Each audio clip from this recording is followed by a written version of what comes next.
کیا آپ نے کبھی غور کیا ہے؟ ایک ایسی تہذیب جس کی تباہی کی بنیادی وجہ بت پرستی یا تکبر نہیں تھی، بلکہ وہ ایک گہرا اخلاقی فساد تھا جس نے معاشرے کے تانے بانے کو پارا پارا کر دیا۔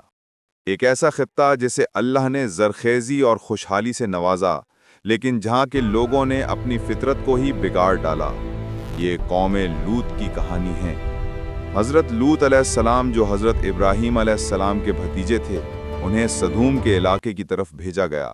یہ علاقہ بحیرہ مردار کے قریب تھا، تجارت اور زرخیز زمینوں سے بھرپور۔ قرآن انہیں الٹی ہوئی بستیوں کے نام سے یاد کرتا ہے، جو ان کے مکمل مٹا دیے جانے کا واضح ثبوت ہے۔ قوم لوط کو اللہ کی طرف سے عظیم نعمتیں عطا کی گئی تھیں، ایک محفوظ زندگی، وافر وسائل اور امن۔ لیکن جب ان نعمتوں کا شکر بھول کر ان میں عیش و عشرت اور غرور بڑھ گیا تو انہوں نے ایک ایسی برائی کو جنم دیا جو اس سے پہلے دنیا میں کبھی نہیں دیکھی گئی۔ ان کا منفرد اور خوفناک جرم یہ تھا کہ انہوں نے شادی اور خاندان کے فطری راستے کو ترک کر دیا۔ وہ شہوت پوری کرنے کے لیے عورتوں کی بجائے مردوں کے پاس جاتے تھے۔ یہ شرمناک عمل ان کے بازاروں اور مجلسوں میں کھلے عام ہوتا تھا۔ حوالہ سورہ نمل، سورہ 27 آیت 54۔ کیا تم ایسی بے حیائی کا ارتکاب کرتے ہو جو تم سے پہلے جہانوں میں سے کسی نے نہیں کی؟ جب کوئی مسافر یا مہمان شہر میں آتا تو یہ لوگ اس کا مذاق اڑاتے، اسے تکلیف پہنچاتے اور اسے اپنی ناپاک خواہشات کے لیے مجبور کرنے کی کوشش کرتے۔ حضرت لوط علیہ السلام اکیلے کھڑے تھے، انہیں روکنے کی کوشش کر رہے تھے۔ حضرت لوط علیہ السلام نے تھکے بغیر ان کی رہنمائی کی۔ ان کی آواز اخلاقی زوال کے سیلاب کے خلاف ایک تنہا پکار تھی۔ انہوں نے انہیں فطرت کے قانون اور ان کے اعمال کے برے انجام سے خبردار کیا۔ اے میری قوم، تم کیوں ایسا بیہودہ فعل کرتے ہو جو تم سے پہلے دنیا میں کسی نے نہیں کیا؟ تم عورتوں کو چھوڑ کر مردوں کے پاس شہوت سے آتے ہو، نہیں بلکہ تم حد سے بڑھ جانے والے لوگ ہو۔ مگر قوم کا رد عمل کیا تھا؟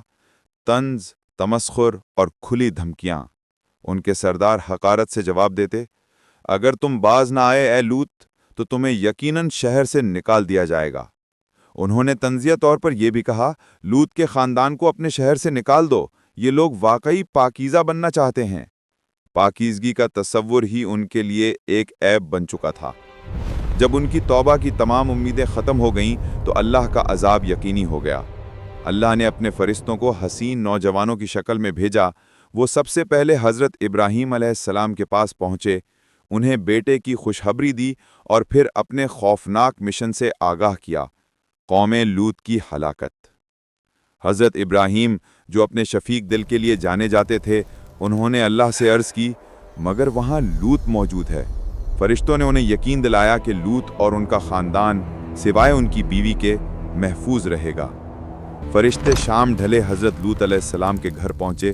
وہ ان کی خوبصورتی دیکھ کر انتہائی پریشان ہوئے اور اپنی قوم کے شر سے انہیں بچانے میں خود کو بے بس محسوس کیا۔ وہ ان کی اصلیت سے بے خبر تھے۔ حوالہ سورہ ہود 11 آیت 77۔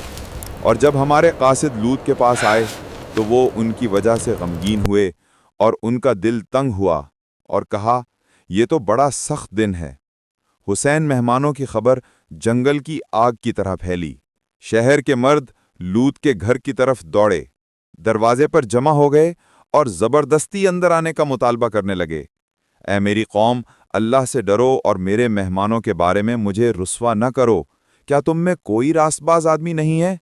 لوط نے انہیں اپنی بیٹیوں سے نکاح کی پیشکش کی تاکہ وہ حلال راستے پر آ جائیں، مگر انہوں نے صاف انکار کر دیا اور چلائے، تمہیں معلوم ہے کہ ہمیں تمہاری بیٹیوں میں کوئی دلچسپی نہیں ہے۔ تم یقیناً جانتے ہو کہ ہم کیا چاہتے ہیں۔ اسی لمحے فرشتوں نے اپنی حقیقت ظاہر کر دی۔ فرشتہ جبرائیل نے دروازے پر موجود ہجوم کو صرف ایک اشارے سے فوراً اندھا کر دیا۔ حوالہ سورہ قمر، سورہ 54 آیت 37۔ اور انہوں نے یقیناً اس سے اس کے مہمانوں کے بارے میں بری بات چاہی تھی، تو ہم نے ان کی آنکھیں مٹا دیں اور کہا، چکھو میرا عذاب اور میری تنبیہ۔ فرشتوں نے لوط کو صبح ہونے سے پہلے شہر چھوڑ دینے کا حکم دیا، ان کی بیوی کے سوا باقی خاندان کو ساتھ لے جانے کو کہا اور تاکید کی کہ کوئی بھی پیچھے مڑ کر نہ دیکھے۔ حوالہ سورہ ہود، سورہ 11 آیت 81۔ اور پھر فرشتوں نے کہا، اے لوط، ہم تمہارے رب کے قاصد ہیں، یہ لوگ تم تک کبھی نہیں پہنچ پائیں گے، بس تم رات کے ایک حصے میں اپنے گھر والوں کو لے کر نکل جاؤ، اور تم میں سے کوئی بھی پیچھے مڑ کر نہ دیکھے سوائے تمہاری بیوی کے، یقیناً اسے وہی پہنچے گا جو انہیں پہنچنے والا ہے، ان کے لیے مقررہ وقت صبح کا ہے، کیا صبح قریب نہیں ہے؟ جب وہ فرار ہو رہے تھے تو لوط کی بیوی، جو خفیہ طور پر اپنی قوم سے ہمدردی رکھتی تھی، پیچھے مڑ کر دیکھا اور عذاب نے اسے بھی اپنی لپیٹ میں لے لیا۔ سورج طلوع ہوتے ہی اللہ کا خوفناک فیصلہ نازل ہوا۔ حوالہ سورہ ہود، سورہ 11 آیت 82۔ پھر جب ہمارا حکم آیا تو ہم نے ان بستیوں کو اوپر سے نیچے کر دیا اور ان پر پکی مٹی کے پتھروں کی مسلسل بارش کر دی، جو آپ کے رب کی طرف سے نشان زد تھے، اور وہ تباہ شدہ شہر ان ظالموں سے دور نہیں ہے۔ ایک زبردست زلزلہ آیا۔ کہا جاتا ہے کہ فرشتہ جبرائیل نے پوری بستی کو ہوا میں بلند کیا، پھر شدید طاقت سے اسے زمین پر دے مارا، جس سے زمین الٹ گئی اور وہ سب گہری گھڑوں میں دب گئے۔ اس کے بعد آگ کے تنوروں میں پکی ہوئی مٹی کے پتھر مسلسل برسے، جس نے ایک بھی مجرم کو زندہ نہ چھوڑا۔ وہ پوری گناہگار تہذیب زمین نے نگل لی اور اپنے پیچھے ایک ویران اور بنجر بیابان چھوڑ دیا، جو قیامت تک کے لیے ایک نشانی ہے۔ حوالہ سورہ ہجر، سورہ 15 آیت 75۔ بے شک اس میں ان لوگوں کے لیے نشانیاں ہیں جو غور سے دیکھتے ہیں۔ جہاں قوم عاد نے اپنی طاقت پر فخر کیا اور قوم سمود نے اپنی دستکاری پر، قوم لوط کا زوال اپنی فطرت کے خلاف بغاوت کی ایک سنگین تنبیہ ہے۔ سبق واضح ہے، حقیقی طاقت اخلاقی سالمیت اور اللہ کے احکام کی اطاعت میں ہے، نہ کہ گناہوں اور دنیاوی فخر میں۔